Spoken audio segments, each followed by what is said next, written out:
కొట్టు దగ్గర ఒక మంచి బ్లౌజ్ కనపడింది. దానికి చాలా అద్దాలు పరిచి పోసలు పరిచి ఇప్పుడు ఏంటంటే చాలా డిజైన్స్ వస్తున్నాయి బ్లౌజ్ లో, మీరు చూసారా? అయితే చాలా చాలా చాలా విధాలుగా వర్క్లు వస్తున్నాయి. అయితే ఈ పాస్టర్ గారు ఏం చేసిందంటే చూసింది బ్లౌజ్. అయితే అది ఆ సినిమాలో ఆ హీరోయిన్ కట్టుకుందండి, ఇది చాలా బాగుంటుంది బ్లౌజ్ అని చూడగానే ఏం కలిగింది? అపవాది ప్రవేశించి శోధించడానికి ప్రయత్నించాడు కదా.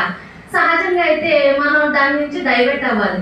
ఇదే పత్రికలో 4:17లో ఉంటుంది, నేను అన్యజనుల వల్లే నడుచుకోను ప్రభువా అని ప్రార్థించినట్లయితే, కాబట్టి అన్యజనుల వల్లే నడుచుకున్నట్లు మీరు ఇక మీద నడుచుకుని వరదని ప్రభు నందు సాక్ష్యం ఇచ్చింది. నేను అన్యజనుల వల్లే ఆమె ఎవరు?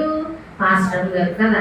ఆ యొక్క రేట్ ఎంత అని అడిగింది అనమాట. అడిగితే ఏం చెప్పాడంటే 2000 అన్నదనమాట. 2000 అనేసరికి ఆమెకి బాబాయ్ 2000 అని ఎవరైనా అయితే కొంచెం తగ్గి ఆలోచిస్తారు కదా. మన దేవుని ఆత్మ మనలో ఉంటే మనకి తెలుస్తుంది.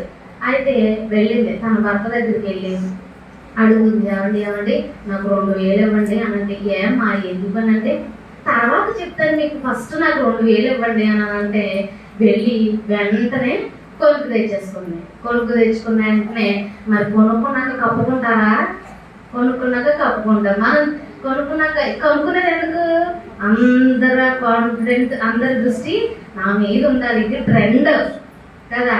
ట్రెండ్ లో ఉన్నటువంటి ఏ మోడల్ వచ్చినా ఎంత ఖరీదైనా సరే మనం కొనేస్తాం కదా. అది కూడా అపవాద శోధనే. మీరు గ్రహించినట్లయితే మనం దేవుని పిల్లలం కదా, లోకానుసరమైన వాళ్ళు అలాగుంటారు, మనం ఇలా ఉండకూడదు అనేసి మనం గ్రహించుకోవాలి. కొనేసిన తర్వాత మరి మందిరంలో విశ్వాసులు ఉంటారు, చూస్తారు కదా, ఈ పాస్టర్ గారికి ఇంత అవసరం అంటావా? మనం బట్టి దేవునామం అవమానం కలుగుతుంది కదా. కొన్నిసార్లు మనం వాటిని ఎదిరించాలన్నమాట. నీకు తలపు పుట్టినప్పుడే చిచ్చి నేను అన్యజనుల వల్లే నడుచుకోకూడదు, నేను దేవుని బిడ్డను కాబట్టి వాక్యంతో మన హృదయాన్ని సరి చేసుకోవాలి. ఆనాడు అపవాది దేవుని శోధించినప్పుడు ఆయన వాక్యం అనే ఖడ్గంతో ఒక్క పోడు పొడిసేటప్పటికి ఏమైంది? వెళ్ళిపోయింది. నువ్వంతా నాకు మొక్కితే ఇదంతా నీకు ఇచ్చేస్తానని ప్రభు నాకు అడిగినప్పుడు ఆయన దేంతో సమాధానం చెప్పాడు? దేంతో సమాధానం చెప్పారండి? చాలాసార్లు విన్నాం కదా మనం. దేంతో సమాధానం చెప్పారైనా? వాక్యంతో. తెలుసు మనకి, చెప్పం, మనకు భయం.